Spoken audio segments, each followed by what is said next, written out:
All right, exciting for this episode of the Breakaway. Our broadcast team, Adam Moffat and Rob McAllister, in studio, fellas. We've seen each other a lot. You've seen each other a lot the last week and going into Saturday. Big win last night, win PKs. We got a lot to talk about. We had a great event Monday, but good to see you guys. Good to chat. Yeah, thanks for having us. I would think with how ratings are so good when we're on this podcast, we'd be on more, but... Yeah. Once a year. Well, That's all right. We haven't done a podcast in a couple weeks. There's been a lot going on. So we had a couple in the book. We got I don't want to talk about who we have coming up. I don't want to leak it. There's a lot of hot news coming out of this podcast. You got to be careful. Not messy. No, not messy. Messy with the Y again? Messy with the Y. You like that bit. I love that bit. Yeah. That's one of your best bits. Thank you. Appreciate it. It was a good Is that one. jersey is it going to go up in the Hung stadium, up. the Raptors? It should. Oh man. All right. So Monday you guys were there for groundbreaking. I've been texting you guys updates of when that date was coming for a while now, but finally getting to see the shovel in the ground. Rob, I mean, you've been with the club since day one. What did it mean to you to be there? I think for so long we've heard something was coming, and I think for fans it's been tough, and I think for those who've been in the organization it's been tough because you've had this hope, and can go one way or the other with hope, right? And so you see something actually happening, and the group of people and the resiliency to get it done is just really something to commend. And I know that from the outside it seems like, what's going on? Why isn't this moving?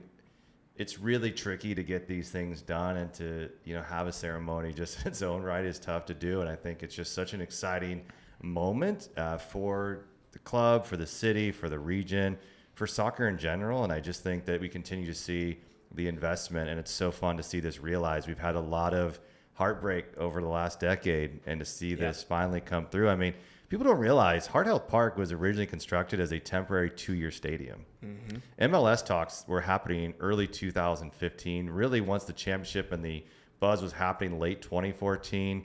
Kevin Nagel and others were starting to get involved, and the ups and downs of how that's gone over the last 10 years has been, I know, really frustrating for a lot of people. But I mean, to get where you are and now to have this vision and it's going to be realized and there's actual work happening now is just something that's truly special. And we should take a moment to embrace it and be happy about where we are. And I know we're looking forward to 27, but kind of enjoying the journey along the way because it took a lot just to get to here. Yeah, no doubt. And I know there's been a lot of, people feeling like, is it happening? Is it actually happening? Is it actually happening?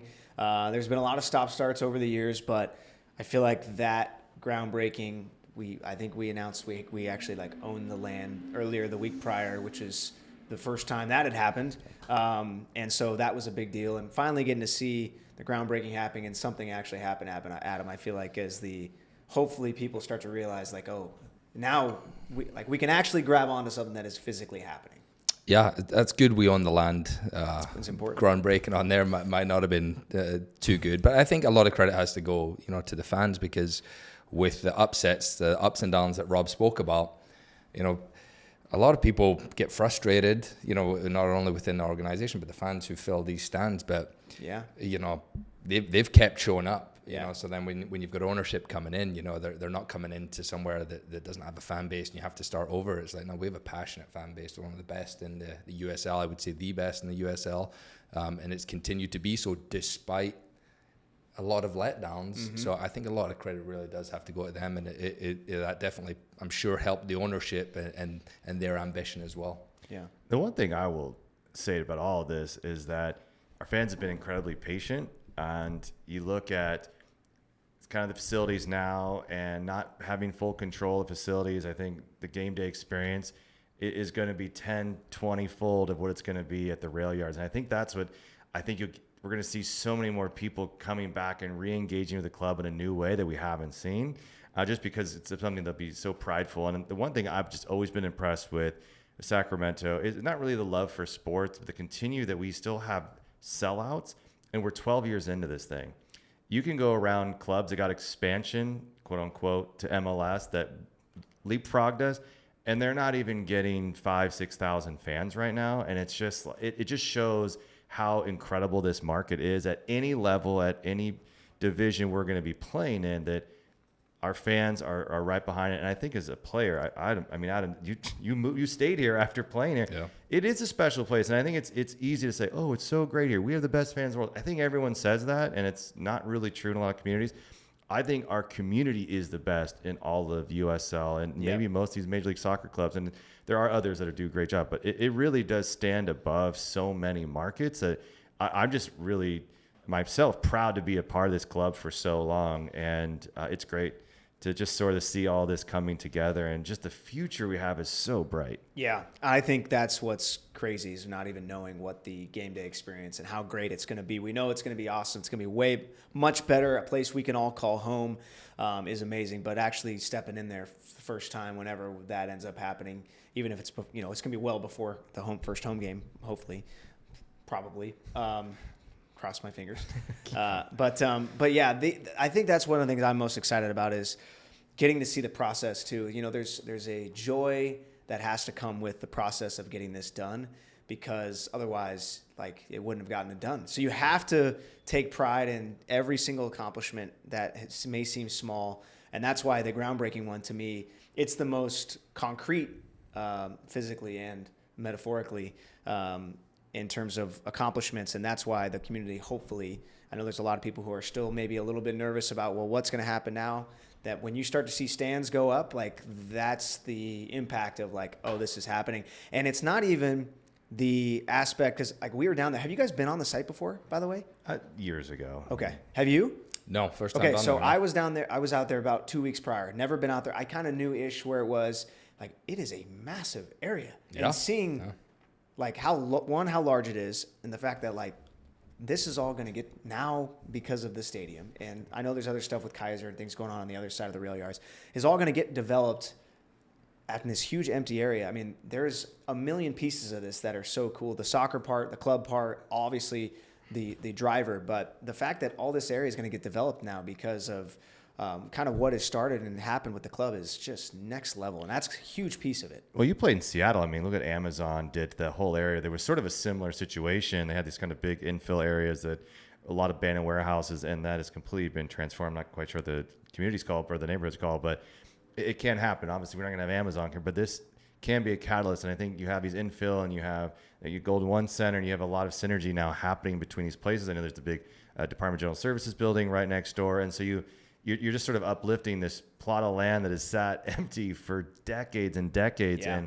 And, and I just want to go back to something that the Wilton Rancheria leadership said. And I so commend their ability to see beyond what they described as traditional tribal revenue streams and investments in communities.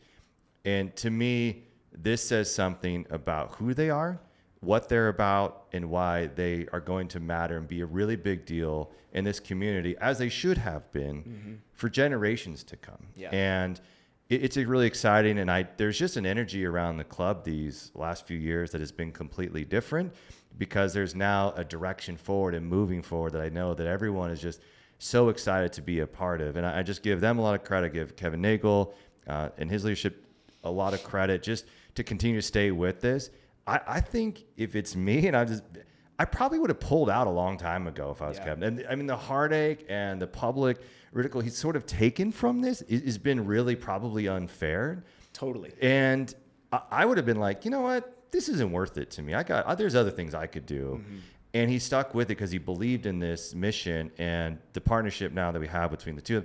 It's just incredible. I think we feel very fortunate. And these things are not easy to come about. There are a lot of sports organizations that you don't want to be a part about. I'm not going to list some of them, but it's not it. It's not where you want to be. And this is a place that people want to be. And I don't want to beat it to death, but this is just an incredible moment. It's so much on the way coming that I'm overly excited for us and our kids and the generations beyond that. I totally agree.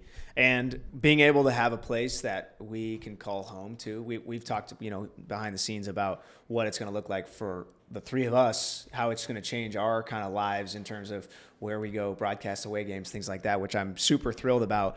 But yeah, I'm super excited. And I didn't see the mock-up of the Adam Moffat statue on the southwest corner, though. Is that still coming? And yeah, we're going to have the guy who did Ronaldo's. Is that okay? Yeah, perfect. That's going to be great. Yeah. We can get kindergarten contest. He's going to give you a full head of hair, though. Yeah.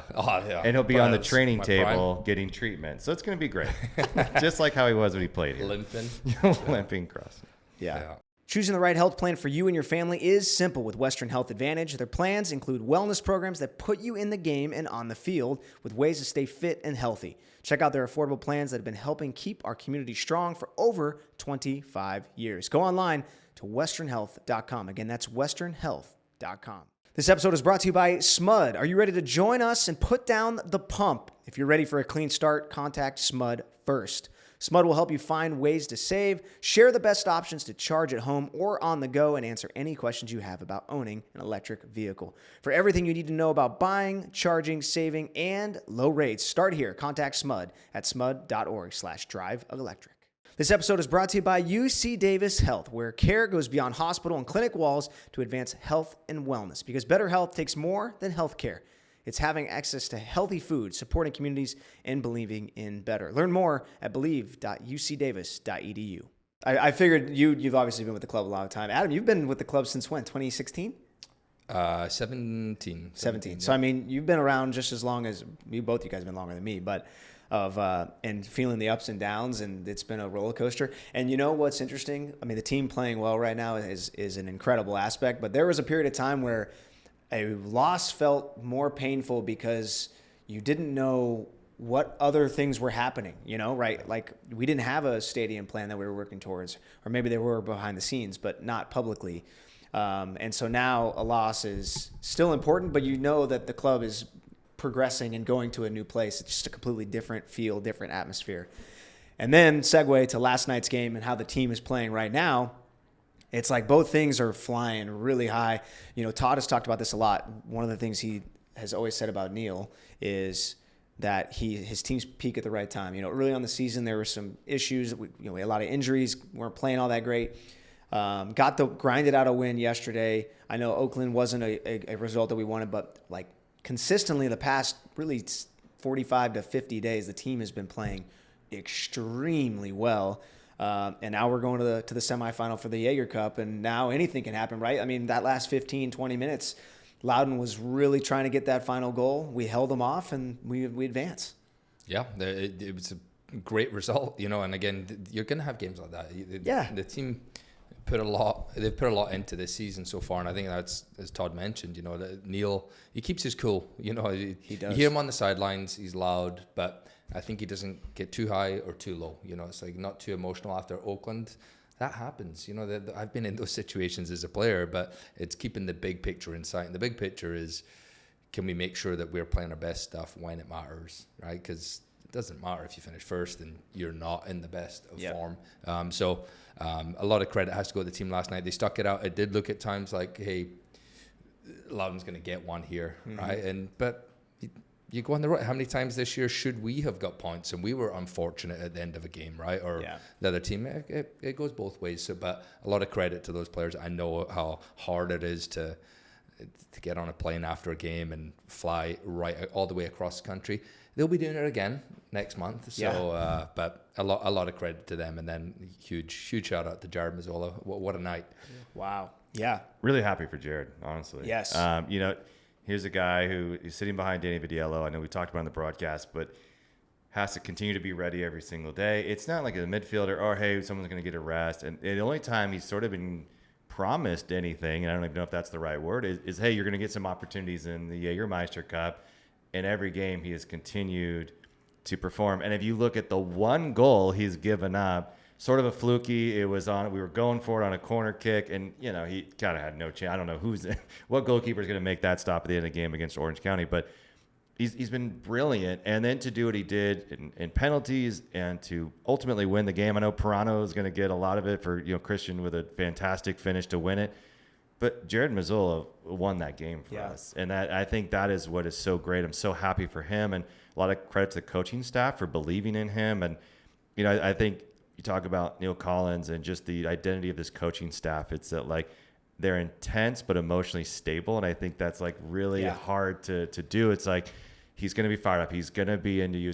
But it's going to, that he has your back, and there's a confidence there. And I think as a player, I'd imagine that's like who you want to play for at any given moment, because there's going to be great highs, and it's going to be fun when you're winning 5-0, but it's going to be really hard when you lose 3-0, which we haven't done. But yeah, right. And then, and coming off the Oakland game, which was a little bit of a letdown, give up a late goal, was a freaking awesome game, by the way. Honestly, we had the best time broadcast, and it was really fluky. We talked to Coach after, and he's like, how many games where both teams have had better chances and looked better, but this game, not a lot of shots, not on target, but just happened, and great for the highlight reels. Oh, it was great energy in the building. Like it was a really, really fun night. But then you bounce back off that, Adam. You come into a midweek game. You're probably wishing you're at home. You're traveling a long way, and they grind it out. You're playing on a turf field. You guys mentioned you party too hard. Sometimes you get a little hangover. You know what I mean? It happens. So you got to. But all those aspects, they find a way to get it done, and I think that's what's important, especially in elimination and knockout stages, when you got to, sometimes you maybe don't have your best. You just got to find a way to grind it out. Yeah, you do, and it is hard, right? And especially when obviously Corey Bennett unfortunately misses the first penalty kick, mentally, and then they score their first penalty kick. It's that puts a lot of nerves on, and then just to flip the script completely. So a lot of pressure. As well, I was doing that to my kids last night. Were you? Trying to get them to go to bed or what? Night. Well, that's what it's celebrating. You watching this celebration? Yeah, I saw it. What did he say? Night. Bye. Night, Owen. Yeah, get out of here. Get out of here.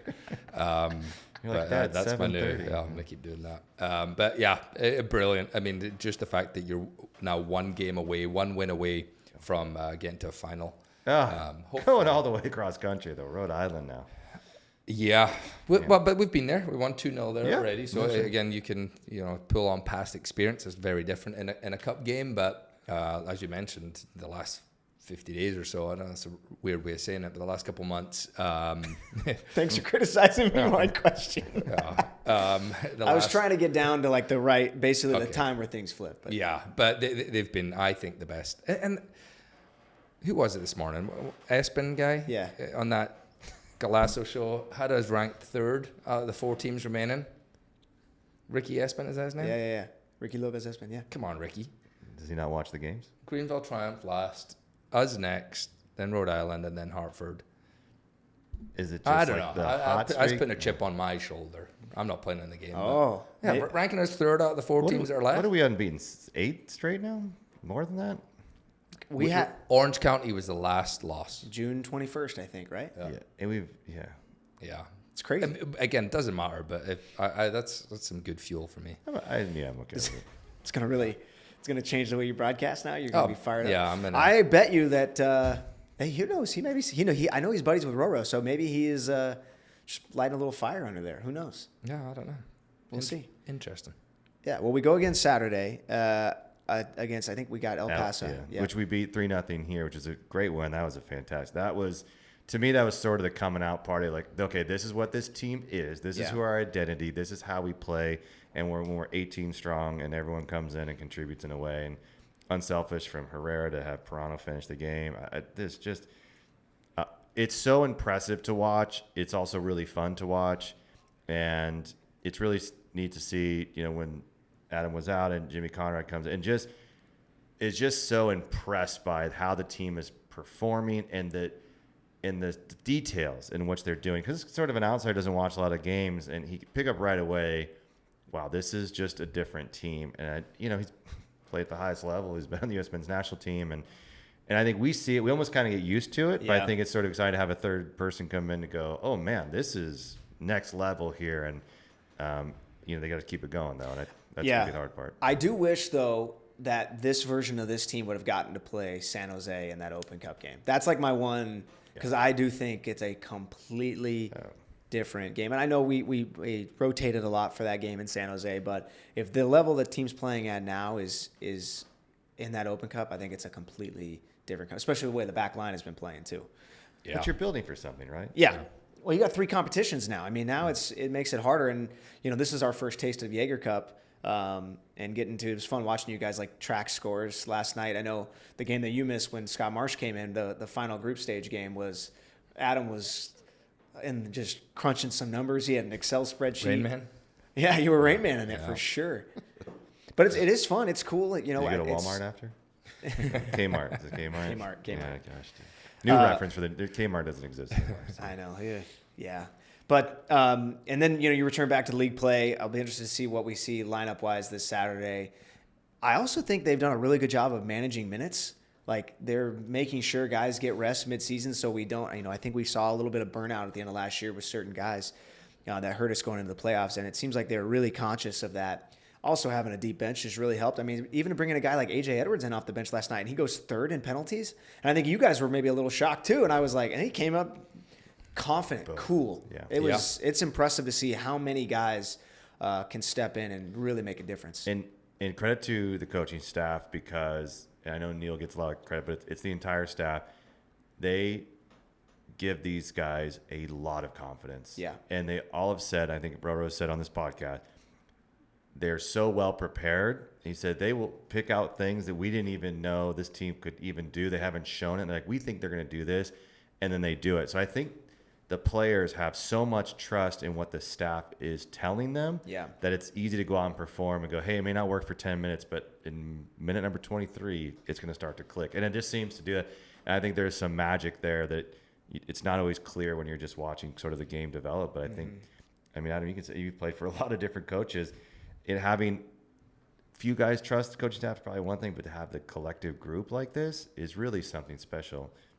Yeah, and when you get that buy-in from everyone, you see everyone, even the guys coming off the bench who you're going to be disappointed you're not starting or you're not getting minutes you want, but you know if you can get those guys coming in and pushing each other, it helps everyone. And I've been on those squads, and funnily enough, those are the ones who had more success. You know, there's not this kind of I don't like that guy or. And credit to the coaching staff for like trusting these guys too, because if you mentioned it last night on the broadcast, they very easily could have gone to Vitiello right before penalty kicks. They trusted their guy who deserved to be there. Same thing with A.J. Edwards. You know, I've heard great things about him in training. When he's come on, he's played really well. He had that goal on the road. Like, they trusted him, a guy who hasn't had a ton of minutes. And he's 22. He's young. This is really the highest level he's played him. He had some minutes with San Jose and their academy. But, I mean, he's performing. He got the goal in Vegas when he came on for Jack. And so I think you're just having these guys come in. And I go back to – how many really talented players are not even getting into the game because the competition is so high. And I know that's got to be tough for veterans who think, well, I should be starting. I've been playing here for however many years. But I mean, that's Blake Willie's another one who's been playing really well. He's, figuring it. He's like, you can see him getting better and better. And it's been really cool. He had back-to-back assists in 2 weeks, a couple weeks ago. So it's pretty impressive to see. All right, we got to go to the we'll wrap up here as we're already at 23 minutes. But as we head towards this weekend, do you think how much rotation change do we expect? I think that we're going to put this out today, so it's still timely. How much do we expect the rotation to change going into El Paso? We saw guys come off early, really, again, managing minutes. I do feel like there's a lot of guys who could still go again this Saturday with the lineup for starting and in the 18 this weekend. Yeah, it's hard. It's hard, and then playing on that turf last night, it looked heavy. It's like one of those fields. Good point. You saw the ball checking up. Those typically aren't great playing on. See a couple players with cramp or whatever. Except you said the goalkeeper too. Yeah, it should never happen. Come on now. Goalkeepers don't cramp. What are they doing? They're just walking. You can't. Yeah, I don't know. I'm not buying that. Sorry, any goalkeepers out there? But it's Adam so hard. I've been offending a lot of people. The goalkeepers, some French people last night. I apologize for that. What'd you say about French people? Nothing. You don't need to relive it. Go back and watch the broadcast. Oh, you weren't watching? I was watching. I missed it. I saw the hard hat. Yeah, that was it. That was it. That was no. Well, now people are going to be listening. They're going to be annoyed. Yeah. Basically, Florian Villot took a shot, and in real time, it looked like he may have taken one to the side of the head, and like, oh, that looked bad. Well, then on replay, we realized it wasn't very hard, and it was like underneath his like shoulder area, And he just went down, and Adam started saying, "Look, there's tears." It was a soft Frenchman sort of comment from the Scottishman. Well, you said that was a little more dramatic than I thought, and I said, "Well, he's French." Wait, okay, that's a better Scottish and setup. French, Yeah, you're that's right. not bad, right? That's fine. We get some French fans out there. I meet them at the stadium. They like me. Yeah? They used to like me. Yeah, so You're gonna be wearing a PSG jersey next game. yeah, big French football fan. But so and then Thierry Henry slapped me in the head as well. That's why I got. So, do you ever see that Yeah. red card? No. You never looked Was at he with that? the Red Look Bulls? that one up. No, he was with Red Bulls. Yeah. I was with the Timbers. Close game. I think it ended up So 3-3. there's some deep. There's rooted history. stuff. There's a lot of All right, history. that makes Thierry a lot on. more sense. Then. He took a shot and I went to tackle him at the same time, landed on him, and he got up and we're walking back and we're kind of going at it a little bit, and he's kind of got his hand around me and it looks like we're making up, and he's like, "You meant to do that." I was like, "I didn't mean to do it." Did you? Maybe I did, but I didn't. And then so he hits me in the back of the head and then he whacks me really hard. So I turn around and shove him. And then the linesman on the far side catches it. Referee comes over, and I'm like, I'm getting sent off here. It's his first time in Portland. You know, they have a huge fan base. So the ref comes up to me, gives me a yellow card, and I'm like, yes. And then turns around, gives him a red card. So he tried to be sneaky, didn't get away from it, got booed by everyone as he left. So that was a fun moment. It's on the old YouTube. That's my highest views on YouTube. That one's got millions of views. Millions. Does it? Yeah, it does. A few million. Yeah. I'm gonna add a couple more to that. Yeah. Yeah, I got to go check it out. Yeah, just go check Wait, it so you're such a nice guy. I just have a really hard time seeing you Yeah, but getting into competitiveness. I know. And I will say that Adam's one of those, like, you step through across the line, it's just like a different person, I think. And that's what I know. We joke about your injuries here, but there was an intensity to you, and there was, and it was just you and I, just like you and like Jeremy Hall, and there was a group there that was just, you kind of owned that midfield. It was great to watch, and I'm so happy to have you at the booth now, but. And it is because, like, some players are just sort of intense all the time, but some are not. I think Adams kind of can flip it. And yeah, I would. I mean, it was. I get frustrated when I see games and people are being kind of passive out there. I'm like, oh my goodness, if I was out there right now, I was out there. I'd just be kicking people, trying to square up to Neil Collins. Yeah, Go you guys, back to if that you guys battle, buried yeah. the hatchet, I think so. Yeah. I think you guys are buddies. Scored 2 penalty kicks that game, so we're not good for me. But your original question, yeah, I think we'll rotate some players. Okay, thanks. Yeah. Well, I forgot the original Here's the question. weird part. We have 2 baseball stadiums in a row, weird narrow fields. These are my 2 least favorite games to do. I should probably go on vacation for 2 weeks because they're not fun. It's not our style of soccer. It's boring. It's a lot of weird direct. It's quirky on how you score. The turf is different because there's infields. And so, it just, to me, it's not conducive to what USL Championship soccer should be about. And to me, it takes a lot away from the games. And I think it doesn't showcase the best style of soccer that is mostly being played in this league at this point in time. And it's too bad because I think both those communities have incredible fan bases. And I know they're trying to get some things done. And so I understand why they play. There's a financial reason to this. And these are really great minor league baseball parks. I mean, they're awesome. Don't get me wrong. But it just doesn't fit the eye well. It doesn't. So to me, it's a little bit weird angle. It just doesn't help us. So I think, it was for Neil, you're like, I don't want to change what we do, but also we can't really do what we do normally. So we've got to find some interesting ways. So I would expect players getting some chances only sort of for that reason. Is like, let's use it for rest. Let's use it for what are certain guys that can perform better in these sort of quirky, fields. So, and then we are, I forget how many points back of first. I think it's 8? 7. 7. So 38-31, right? Or something like that. And then El Paso's 3 behind us. So I think, you always want to win the game. I think if you walk away with a draw here, I think you're going to be happy. And then at least I think if you get a win and a draw in the next 2 weeks, I think everyone should be like, okay, we're still rolling. Let's go. Yep. I just think also, I don't know if going for first is the move here. If we, we got 7 points to pick up. We already played Tulsa twice, I believe. So we've lost to them both times, right? So it's not necessarily something that matters. We've seen us try and strive in the past to go for that highest position, and it burns us out. I don't know if it's necessarily needed.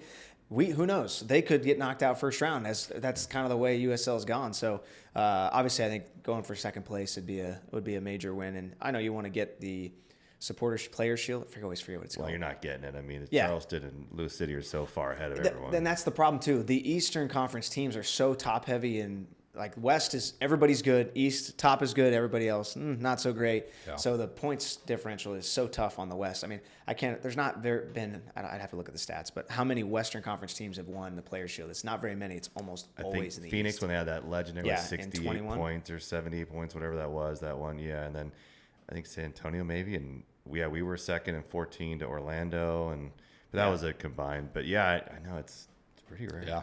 Yeah, I think you're right as well. The Which doesn't- disparity's still there. Which it made sense a few years ago because a lot of those clubs were MLS2 teams essentially. Yes. And now we've sort of gotten away from that, so it doesn't. But Rhode Island's really strong. Yep. Detroit maybe not playing as well as we kind of hope, but Hartford's turned it on.